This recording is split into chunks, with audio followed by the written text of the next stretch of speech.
De nuevo estamos en este podcast solo con Tailman en YouTube. Gracias a todos ustedes, @TailmanFL en Instagram, YouTube y en TikTok, solo con Tailman.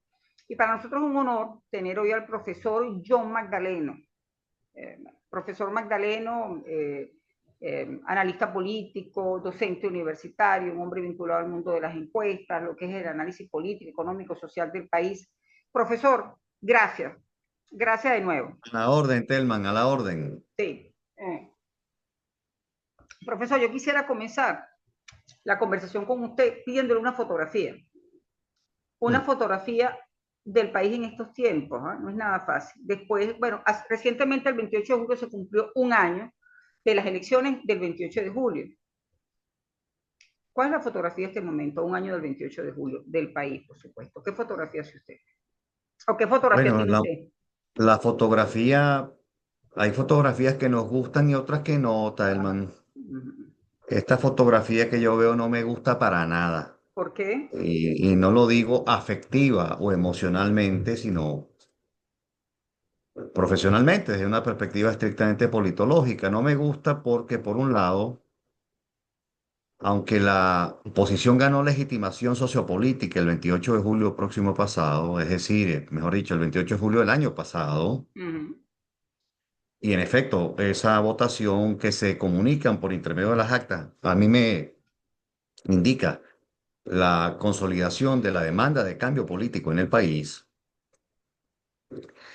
El poder fáctico del que disponen quienes toman decisiones, obviamente ha impedido que eso se traduzca en un cambio de régimen político. Régimen político significa en ciencia política reglas de juego formales y prácticas informales que definen quiénes y cómo se toman las decisiones de obligatorio cumplimiento, las decisiones colectivamente vinculantes. Y desde luego, esa fotografía, si queremos hacerle zoom, vamos a decir así, Un zoom, utilizando sí. esta metáfora, si queremos hacerle zoom a algunos ángulos, bueno, efectivamente comunican dos cosas adicionales. En primer lugar, que hay una voluntad de poder tal como para impedir el cambio político que la gran mayoría de la población está demandando. Y por otro lado, eso también comunica, y hay que decirlo con la mayor objetividad posible, bueno, comunica que debieron haberse cometido algunos errores estratégicos por parte de la dirección opositora, que es en efecto lo que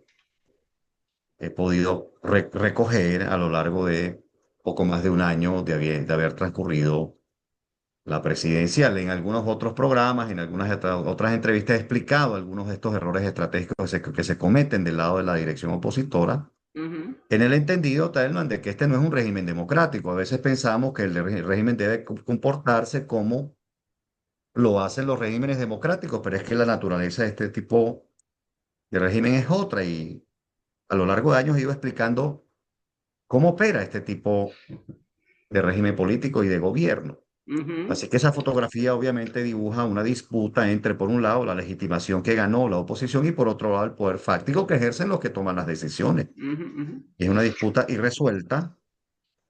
Desde luego yo entiendo y me solidarizo con la expectativa de cambio político. También es una aspiración sentida para mí, pero la forma como se ha obrado estratégicamente del lado de la oposición no ha facilitado una aproximación a ese cambio político. Así que esta es, digamos, para empezar, la fotografía que yo veo. Una fotografía en la que pasa el tiempo y, lejos de aproximarnos al inicio de este tipo de proceso, de una redemocratización del país, pienso que nos estamos alejando. Y observo que la estrategia opositora esencialmente está descansando a la fecha, vamos a decir, la del liderazgo central de la oposición, está descansando esencialmente en lo que puedan hacer o no actores internacionales, y a mi modo de ver ese es un error, porque si algo comunican 11 años de investigación sobre democratizaciones en el mundo, si algo elocuentemente comunica esa investigación, es que los factores domésticos son decisivos en la gran mayoría de los casos. Así que esta fotografía de vuelta me parece que no nos está comunicando que la aproximación a la democratización o redemocratización venezolana está cerca. No lo está, no la veo cerca. O sea, si yo le A ver, pidiera, o le pido, a ver, que me abra un poco más esa fotografía, ¿qué diría? Usted dice, bueno, se han cometido errores, ha habido sí. errores pues en el liderazgo, Sí. de la oposición venezolana. ¿Cuál sería ese ABC para usted? Bueno, Telman, en primer lugar, empecemos por el acierto para que no nos quede en el tintero, porque mucha gente interpreta que yo soy hipercrítico. No, no, yo intento ser lo más realista posible. El Ujú, gran acierto del liderazgo opositor es sin duda haber estimulado al país, a la gran mayoría del país, sobre todo los que estamos en el territorio nacional, ujú, a participar en la elección del 28 de ujú, julio del año ujú, pasado. Ese es un acierto, en mi opinión, indudable. Y quienes cuestionan hoy en día el uso del instrumento de la participación electoral parecen olvidarse que la oposición nunca había podido demostrar en una elección presidencial que tenía una mayoría, y esta vez, en efecto, se logra probar que hay una mayoría abultada. He dicho en ujú, programas, y esto genera mucha irritación en sectores de oposición, que Capriles no gana en la elección de abril del año 2013.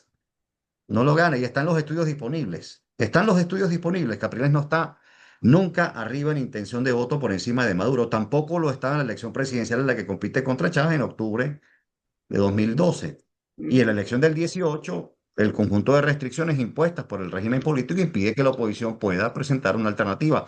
Al margen de la incapacidad de la oposición de la fecha, de la dirección opositora me refiero, para llegar a un acuerdo acerca de esa candidatura presidencial. Pero ese es otro capítulo. Y ese ajá, capítulo ya pasó hace tiempo. El caso es que esta es la primera vez en la que, en efecto, oposición logra congregar una mayoría sustantiva conforme a las actas que se han presentado, con una diferencia de 37 puntos porcentuales a su favor, es decir, que González Urrutia aventaja por mucho a Maduro. Así que mal puede decirse que haber participado fue un error. No, no, ese fue el ajá, acierto. Y el acierto fue la operación de testigos y miembros de mesa, que fue impecable pese a todas las restricciones, problemas, riesgos, detenciones ulteriores que se produjeron. Del mismo modo que la presentación de las actas fue un acierto.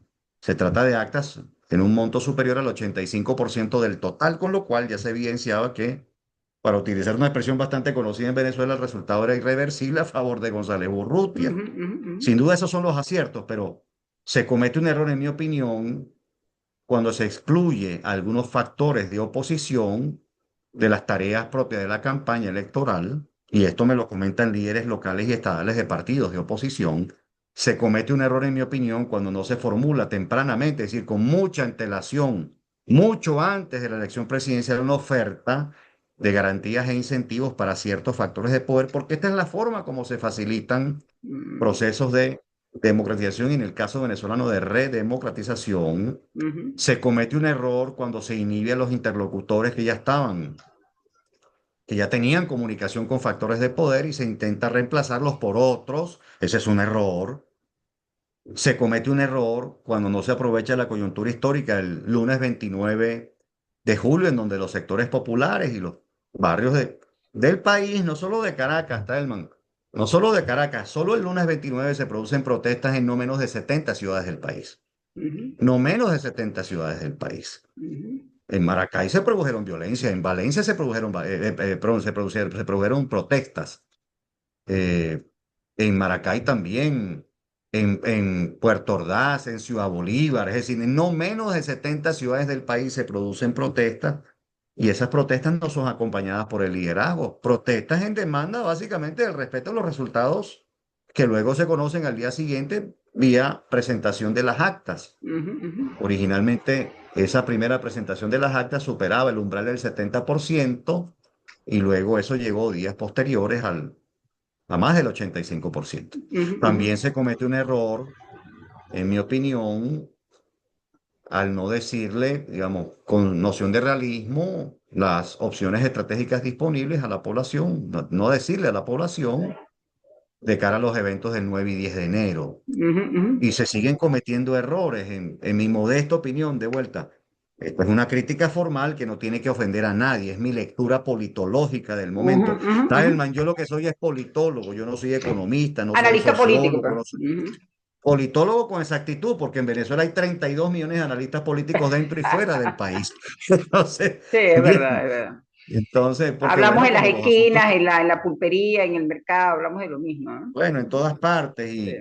está bien, Mm. todos tenemos derecho a opinar sobre los asuntos públicos porque nos competen, porque nos Claro, interesan, porque nos claro. afectan, porque Y nos afecta duelen. muchísimo, sí. Sí, Ok. pero, digamos, la ciencia política existe, es una disciplina como la medicina, como la economía, como la sociología, Y obviamente hay herramientas técnicas y académicas que se utilizan para un análisis lo más riguroso posible de Bueno, las realidades políticas. profesor, disculpe, en función de lo que usted está diciendo, cualquiera pudiera decirle, que pudiera expresarle, bueno, mira, es que también se presentaron situaciones y fue un proceso electoral, la gente salió, votó, hubo unos resultados, bueno, se esperaba que después de esos resultados se reconociera digamos, al candidato ganador y resulta que sabemos todo lo que vino, pues, ¿no? Bueno, al punto de que ha pasado un Sí, año y no estoy descubriendo el agua tibia, no estoy descubriendo el agua claro, tibia, ojo, eso está allí, las actas aún oficialmente no han sido presentadas, pues, ¿no? O sea, es también correcto, hubo y eventos me que se quejé de eso en presentaron un allí programa que precisamente. uh-huh, la gente, usted decía, hubo actos, pareciera que no hubo liderazgo, pero es que fueron momentos de mucha confusión. ¿Eh? Caramba, yo respeto muchísimo, pero muchísimo su análisis, lo que usted está diciendo, profesora, pero es que fueron tiempos muy complejos, ¿no? Días muy complejos, Sin tanto el duda, 28, Tailman, el sin duda, pero 29. la pregunta es, Ajá. ¿cuál es la respuesta estratégica frente a eso? Es más, me atrevería a preguntar otra cosa antes. ¿Ese escenario, el que termina ocurriendo, no fue pronosticado acaso? Yo mismo lo pronostiqué 6 meses antes. Durante 6 meses consecutivos atendí programas de opinión, dicté conferencias privadas, charlas públicas, y allí en todas ellas, sin excepción, en todas mis intervenciones decía que el escenario del desconocimiento del resultado era el escenario más probable. ¿Cómo es que no se prepara un protocolo estratégico más integral? Uh-huh. Segunda cosa, si eso se conocía y si hasta asesores de algunos de los principales líderes opositores decían tener un protocolo estratégico preparado o por lo menos haber sugerido un protocolo estratégico para tal ocasión, para tal escenario, ¿cómo es que no se implementó? Yo entiendo lo que usted me dice, Telman, claro, claro, es decir, se esperaba el reconocimiento del resultado, pero de vuelta, ese no era el escenario más probable. Uh-huh, uh-huh. El escenario más probable de la naturaleza del régimen político era un desconocimiento de los resultados. Así que aquí viene mi pregunta. ¿Cuál es la respuesta estratégica que se preparó para tal escenario? Uh-huh. Ah, no se preparó o no se preparó suficientemente bien. Ah, caray, ahí hay un problema. Y en efecto, sostengo que eso es un error. Es un error estratégico porque aquí no estamos jugando carritos con, digamos, gente que lo más probable era que podía respetar el resultado. No, no. O sea, Entonces, ajá, ¿qué pasó? ¿Qué pasó? ¿Qué pasó el lunes 29? La verdad es que la represión se vuelve mucho más extendida a partir del martes 30 y el miércoles 31, de forma tal uh-huh, que hubo una ventana de oportunidad uh-huh, uh-huh. entre el lunes 29 y el martes 30. ¿Qué pasó? En un programa, en una entrevista, perdón que haga la mención, pero es que hay que recordarlo.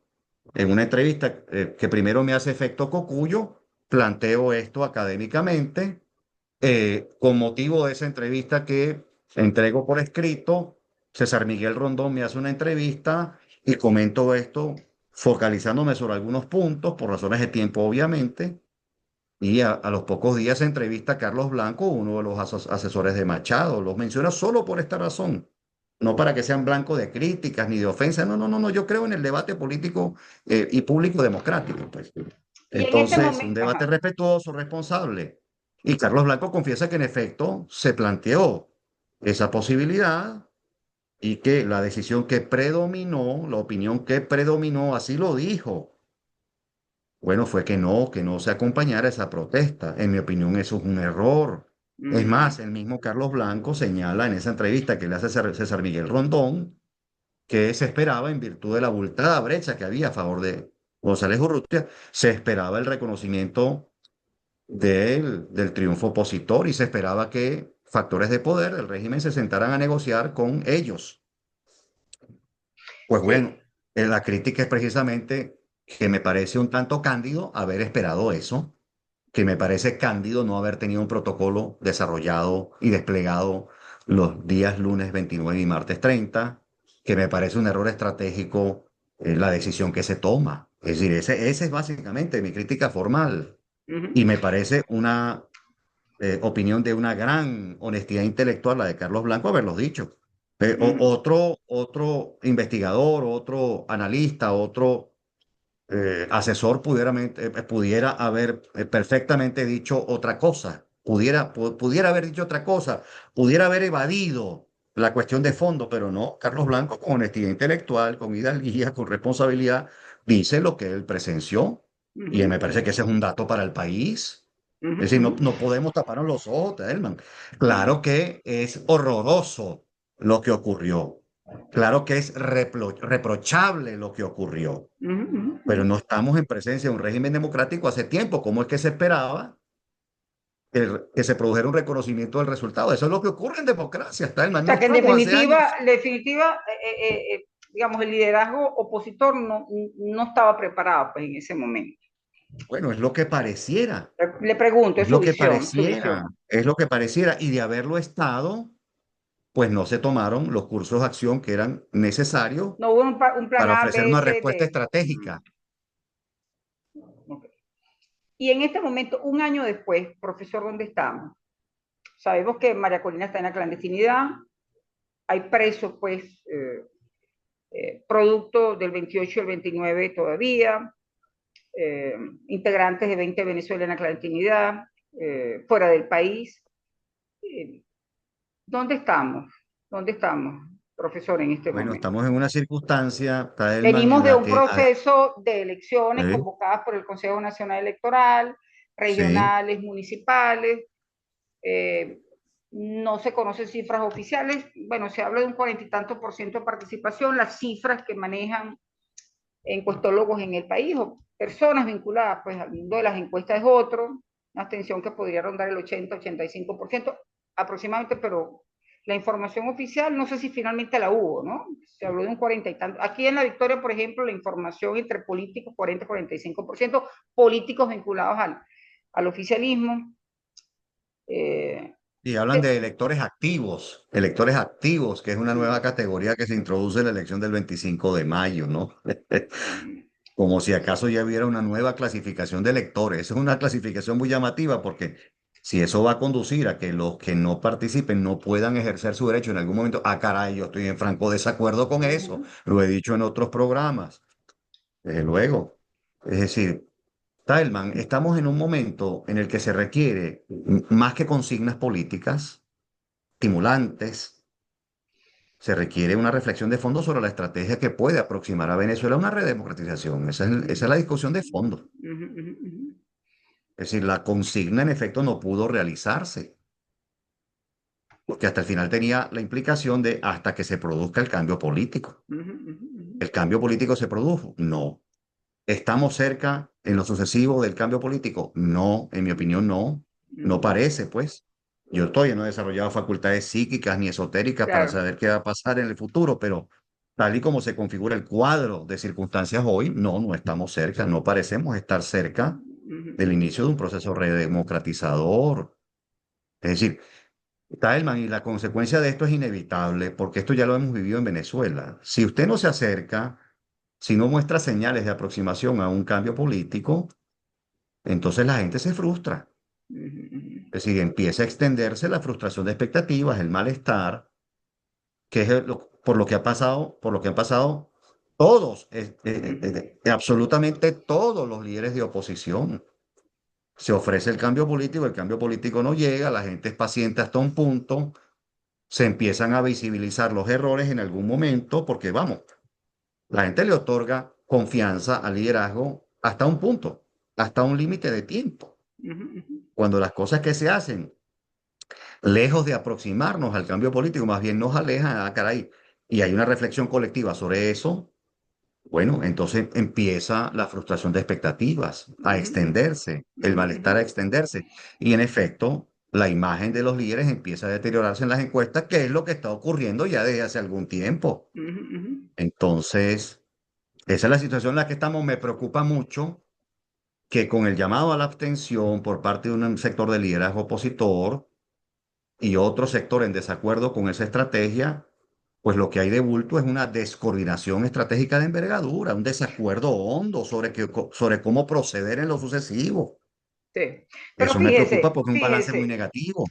Sí, pero fíjese, profesor, y disculpe que lo interrumpa de nuevo, ¿ah? Adelante, Yo adelante. pude seguir parte de una entrevista suya, una entrevista que le hizo recientemente Vladimir Villegas, y usted Sí, se refiere sobre este punto, usted, bueno, se pronuncia, se entiende así en contra de la abstención, pero es que sí, lo volviendo estoy. a cualquiera que pueda, bueno, en el momento de ver este podcast, puede preguntarse, ajá, pero votar, ¿qué garantía Ajá, tengo de que mi voto va a ser respetado?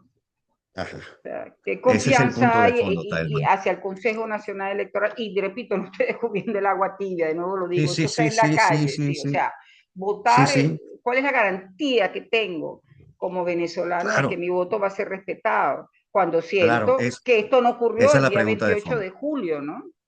Uh Esa es la pregunta de fondo, Telman. La pregunta de fondo que hay que responder, en mi opinión, y lo decía precisamente en esa -huh, entrevista, uh -huh, uh -huh. la pregunta de fondo que hay que responder y que, en mi opinión, el liderazgo político opositor que cree en el uso del instrumento de la participación electoral masiva no pudo responder ni el 25 de mayo ni el 27 de julio es cuál es la utilidad de una elección en la que en efecto ya no solo se corre el riesgo de que se consume un desconocimiento abierto de los resultados, sino que en efecto ya se produjo. Es decir, ya usted tiene evidencia de esto. Uh Ya no es -huh, solo un riesgo o una alta probabilidad, este ya ocurrió. ¿Cuál es la utilidad de las elecciones en regímenes autoritarios? uh -huh, Y este tema, Taelman, ha sido investigado hace más de 50 años. uh -huh, Hace más de 50 años. Y se ha descubierto de forma persistente durante más de 50 años porque la investigación especializada sobre las democratizaciones ya tiene, sobre democratizaciones ya tiene 66 años. uh -huh. Es decir, un campo de estudio que ya tiene 66 años. Bueno, la investigación académica ha descubierto que sí hay coyunturas en las que las elecciones, formando parte de un encadenamiento de variables, en donde se usan también otros instrumentos, no solo la elección, se le pueden presentar dilemas estratégicos al poder. Por eso la importancia, Taelman, y por eso subrayo los errores estratégicos cometidos por el liderazgo, porque hacia la participación masiva del 28 de julio del año pasado, si le hubiera acompañado un ciclo de movilización colectiva masiva, que por cierto la investigación ha descubierto cuál es el umbral a partir del cual se le formula abiertamente un dilema estratégico al poder. El umbral es 3,5% de la población en un país. 3,5% de la población. Si sacamos la contabilidad, ¿cuánto podría representar eso en la Venezuela del año pasado? Estamos hablando de cerca de 1 millón de personas. Cerca de 1 millón de personas. En Venezuela nunca ha ocurrido tal cosa al margen de que la gente perciba que sí ocurrió. La manifestación del 11 de abril, que fue la más voluminosa que se ha registrado en 26 años, se estima que reúne alrededor de 500.000 personas y se estima por intermedio de planimetría. Eso no puede ser al ojo por ciento, no, eso no es al ojo por ciento, eso no es científico. Eso se estimó en su momento con planimetría. ¿Cuál es el cálculo básico, la estimación básica que arroja la planimetría? Hombre o persona por kilómetro cuadrado. Hombre o mujer, desde luego, persona por kilómetro cuadrado. Y la estimación llegó alrededor de 500.000 personas. Quiere decir entonces que esa, que era una maraca de manifestación pública, ¿sí? Mira lo que produjo. Mira lo que produjo. Porque una cosa es lo que ocurre el 11 y otra cosa es lo que ocurre a partir del 12. Todos entienden lo que quiero decir. Es decir, el 11 hay un ciclo de movilización, o mejor dicho, el final de un ciclo de movilización que reúne un volumen muy importante de gente que termina produciendo ulteriormente una fractura de la coalición dominante. Bueno, muy bien. Si ese ciclo de movilización se hubiera unido a la participación masiva, ¿cuál es la verdadera utilidad de la elección en un régimen autoritario?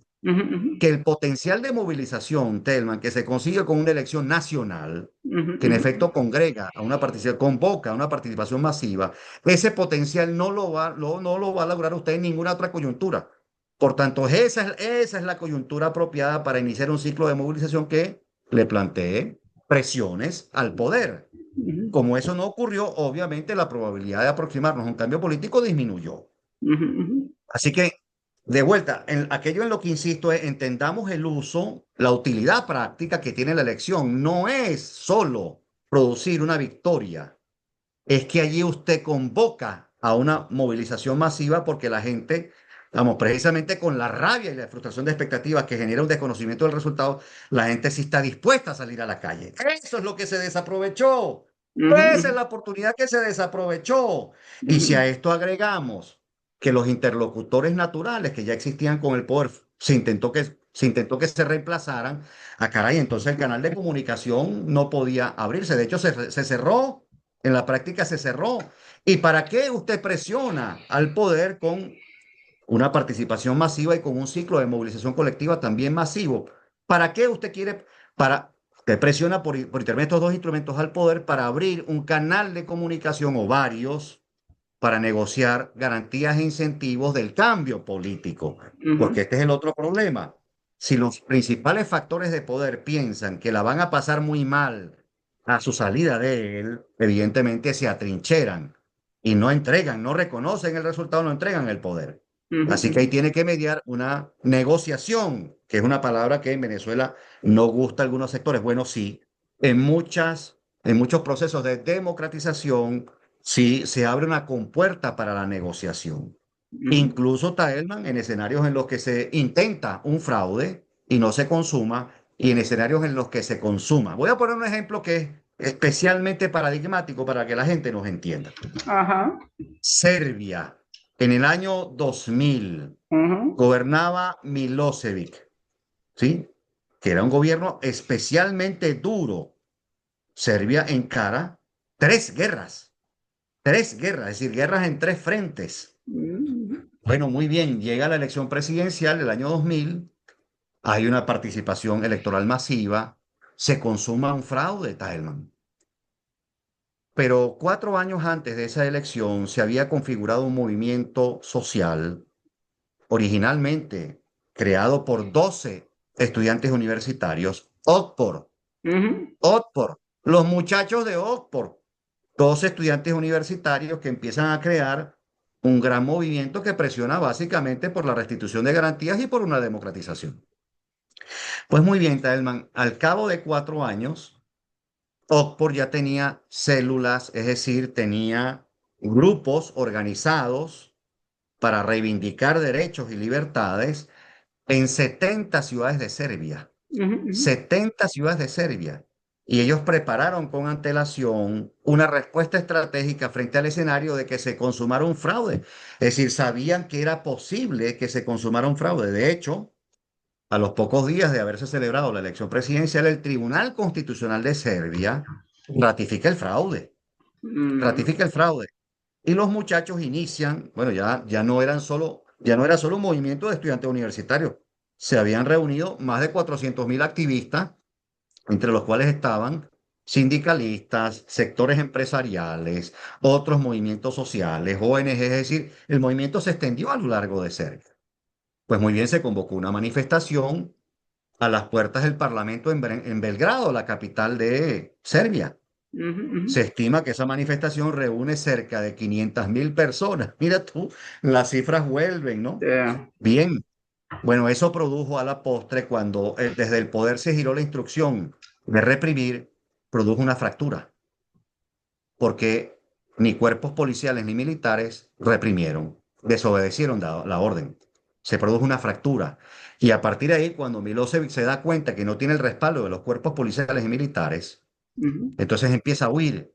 Recordemos que Milosevic ya tiene una Sí, sentencia para esa fecha de la Corte Penal Internacional. sí. Finalmente lo capturan en alguna ciudad de Serbia, él estaba huyendo y lo trasladan al Tribunal de la Haya. Bien, como todo caso, Taelman, hay similitudes y diferencias. Como todo caso, en Serbia, por ejemplo, también se celebró una primaria para escoger la candidatura presidencial. En Serbia, por ejemplo, había mucha fragmentación y descoordinación entre los factores opositores. Es decir, que la elección es la coyuntura en la cual primero se logra el máximo nivel de coordinación estratégica, pero no solo para la participación electoral, sino también para la protesta masiva. Eso es lo que hace la diferencia en Serbia, Tailman. Entonces, obviamente la elección no puede funcionar sola, la elección puede funcionar encadenada con otras Sí. variables que también presionen al poder. O sea, ese es el punto que hay que entender. Ese es lo que tengo 11 años intentando explicar, Tailman. Sí. Es decir, toda democratización es un proceso en el cual se encadenan múltiples variables que presionan al poder y se le ofrece, se abre una compuerta para abrir una Sí. negociación de garantías e incentivos. Sí. Profesor, me está haciendo señal el director técnico que estamos en tiempo, es que con usted podemos pasar horas hablando. Si usted no lo permite, pronto lo estaremos, es que es muy interesante, lo estaremos abordando de Encantado, nuevo Tailman, encantado. A mí para me da una mucho gusto segunda o conversar tercera contigo. parte. Una pregunta más, no sé si le pido mucho, Adelante. 40 segundos. ¿Qué le dice usted a ese venezolano que de seguro va a ver este podcast el próximo domingo a las 6 de la tarde. Yo le voy a decir lo que yo recojo. En la calle Adelante. hay mucha desolación, hay frustración, eh, hay qué vamos a hacer, hacia dónde Sí, vamos, hacia dónde va el sí, país, que un poco lo que se recoge en la calle, ¿eh? Mucha frustración, diría yo, mucha frustración, y en todos los sectores, ¿no? Porque hay situaciones sí. que nos afectan a todos por igual, a todos, Uy, no desde sea luego, rojo, blanco, desde verde, o sea, luego. ¿qué le dice usted a ese venezolano? ¿Tiene alguna palabra? ¿Tiene algo que decirle? ¿Tiene? Claro, Taelman, que entiendo perfectamente el estado de ánimo, el clima de opinión existente. Yo vivo acá, Taelman. Y también Yo va al también encaro mercado y los mismos también, bueno, que también un problemas, momentito. los problemas de luz, los problemas de agua, los problemas de internet, sí, los problemas económico-financieros, Además, una la inflación creciente en dólares la y en creciente bolívares, inflación, la variación del tipo de cambio. ajá, que nos está La comiendo, Elman, sí, yo soy profesor universitario y consultor, pero yo vivo en la consultoría, no de las clases ni de claro. la investigación. Es decir, entonces, mi mensaje es este. Bueno, ya pasó esa coyuntura, no se aprovechó, en mi opinión, como había que hacerlo. Bien, pero hay que aprender de las lecciones del pasado, Taelman, hay que aprender. Es decir, hay que generar un aprendizaje colectivo. Ujú, Nos viene una coyuntura que a mi modo de ver es la última oportunidad en un buen tiempo. No ujú. será la última oportunidad de toda nuestra vida, pero sí es la última en El un buen tiempo. consultivo para la reforma Para constitucional. mí es el referéndum consultivo sobre la reforma constitucional porque el gobierno ha anunciado que esto viene y pese a que no se presentó el proyecto de reforma en mayo cuando se había anunciado, se postergó para enero. Y los voceros oficiales están Sí, hablando de esto bastante insistentemente en cada sí, oportunidad que tienen. Allá hay una oportunidad de oro, Taelman. Si se aprenden bien las lecciones de lo ocurrido y no ocurrido el 28 de julio del año pasado, de lo que ocurre y no se logra con la estrategia de la abstención tanto el 25 de mayo como el 27 de julio. Eso está muy bien investigado, Taelman. La abstención y el boicot electoral te conducen, te aproximan a una transición o a una democratización. Está muy bien estudiado. Las investigaciones señalan que la tasa de fracaso oscila entre 93 y 96% de los ujú, casos en donde se usa el boicot y la abstención. bien, No funcionan, Taelman. No funcionan y yo conozco esto y tengo que decirlo. No ujú, funcionan. Si puede estar inspirada en la mejor buena voluntad, sí, pero no funciona. Entonces, si aprendemos estas lecciones para implementarlas de cara a la coyuntura del referéndum consultivo, sin ingenuidades, sin candidez, pensando que el escenario más probable es aquel que ya vivimos, bien, pero si se orquestan estas otras variables, caray, quizás se pueda abrir una compuerta, una ventana de oportunidad. Este es mi bien. mensaje. Este es mi mensaje. Si podemos estar a tiempo de aprovechar la Ujú, última coyuntura que nos queda en un buen periodo. sí. Bueno, profesor, esto da para un segundo, un tercer programa, si usted nos lo permite, si su tiempo se lo permite. Con todo Muchísimas gusto. gracias, Taelman Félix, para Con nosotros un todo gusto, a la gusto. orden siempre. Gracias, profesor John Magdaleno, politólogo, lo acaban de oír, docente universitario, esta servidora Taelman Félix, en este podcast, Taelman Félix en YouTube, en Instagram y en YouTube, @ Taelman Félix, y en TikTok solo con Taelman. Muchísimas gracias, hasta otra oportunidad.